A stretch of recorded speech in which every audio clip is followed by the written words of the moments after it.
Quizá la enseñanza más importante de lo que sucedió en Venezuela es que el continuismo es una amenaza más peligrosa que el populismo. Lo que hundió a Venezuela no fueron las políticas populistas de Hugo Chávez y Nicolás Maduro, sino lo mucho que han durado. Por eso, el riesgo real es que el presidente electo de México quiera cambiar la Constitución para poder ser reelegido. Ojalá esta no sea otra lección que los mexicanos tengan que aprender. Moisés Naim Al-Navío: México no es Venezuela y Andrés Manuel López Obrador no es Hugo Chávez. Las diferencias son muchas y ya han sido bien explicadas. Pero eso no quiere decir que la experiencia venezolana de los últimos 20 años nada tenga que aportar a nuestra visión de cómo puede ser el México de López Obrador. Quizás la lección más importante de lo que sucedió en Venezuela es que el continuismo es una amenaza mucho más peligrosa que el populismo.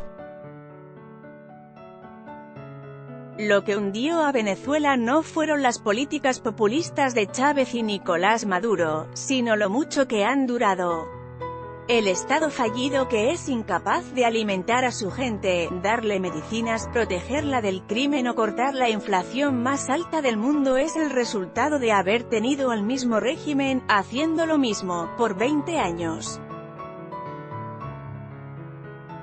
5 o 6 años de malas políticas le hacen daño a cualquier país. Décadas de mal gobierno de una misma camarilla que detenta todo el poder lo destruyen. ¿Qué tiene que ver esto con México? Ojalá que nada. Desde 1933, el artículo 83 de la Constitución mexicana prohíbe la reelección del presidente. Hasta ahora, ningún mandatario ha logrado cambiar esta norma. No porque algunos no lo hayan intentado, sino porque esa misma Constitución impone requisitos muy exigentes para su reforma. Para cambiarla es necesario que 2/3 partes de la Cámara de Diputados y otro tanto del Senado voten a favor, así como la mitad de las legislaturas locales. Ningún gobierno mexicano ha tenido en las últimas décadas tal nivel de control político. Hasta ahora. El triunfo electoral de López Obrador y las agrupaciones políticas que lo apoyaron fue tan enorme que su coalición solo tendría que voltear a unos cuantos diputados y senadores para contar con los votos necesarios para cambiar la Constitución. Ya tiene el control de la mayoría de las legislaturas locales. Todo indica que, si el presidente López Obrador quiere, puede cambiar el artículo 83.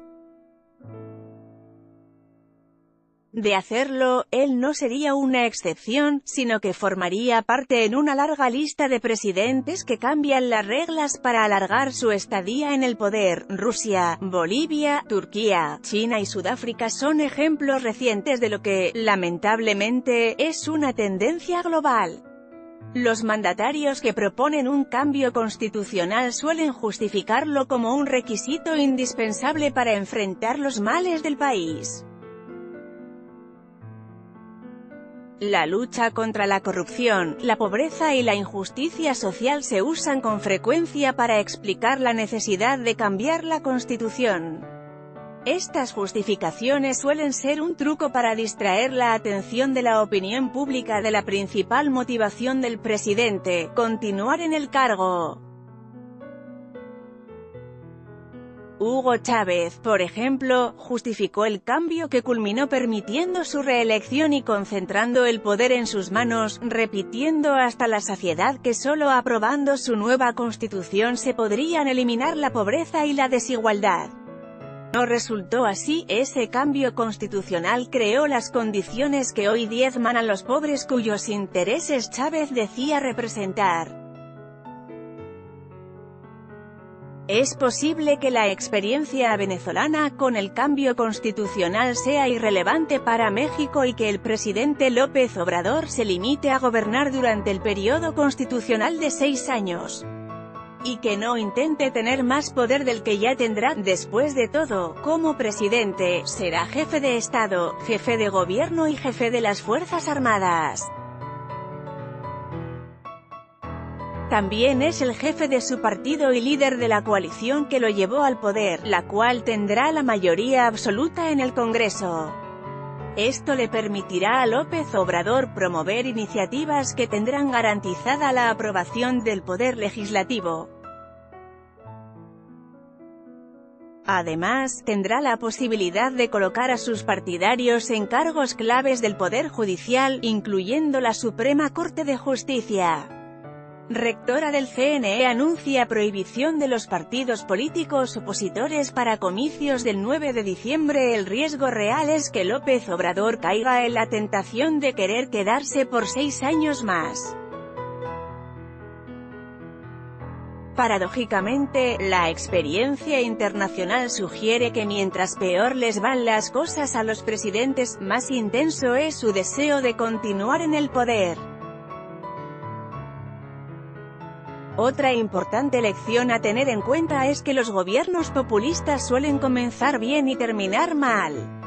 Al cabo de unos años las políticas económicas más comunes entre los populistas resultan difíciles de sustentar y el empeño del gobierno en continuarlas agrava sus efectos indeseables. Esto no tiene por qué sucederle a México ni a López Obrador. De hecho, el tono conciliador que ha adoptado desde que ganó las elecciones le han dado mucha esperanza a los millones de mexicanos que no votaron por él. Lo mismo ocurrió con Chávez después que ganó las elecciones. Prometió todo a todos pero nunca dudó en hacer todo lo contrario de lo que había prometido. Ojalá esta no sea otra lección que los mexicanos tengan que aprender.